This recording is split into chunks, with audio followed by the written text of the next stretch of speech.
In this video, we are going to learn how you can expand your videos or put anything in your video using Adobe Photoshop and Premiere Pro. Hello everyone, my name is Abhishek aka Design Subway and you are in the Design Subway YouTube channel. So without wasting any time, let's get started. So we are in Premiere Pro and we have this clip in our timeline. Now select a frame where your hands are all wide. Now to extend the video, we need to create some space. So go to Effects Control and change the scale to 80. Now to export this frame as a PNG, click on this camera icon. If you don't see this icon, simply click on this plus icon and here you have this camera icon. Now simply export it as a PNG on your desired location. Now simply open that image in Photoshop.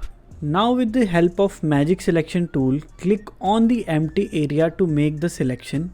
Now go to Select, Modify and click on Expand. Put 5 in the pixels and click OK. Now click on Generative Fill, leave the box empty and click on Generate. Now with the help of Adobe Firefly, Photoshop will fill the empty area. Now with the rectangle marquee tool, make a selection in any area and with the simple prompt, you can generate anything. I don't like this door, so I also changed that. Like I generated this table and lamp. Experiment with the prompts and repeat it until you are satisfied. Once you are done, export this image and bring it in the Premiere Pro. Now in the timeline, put this image on top of your video.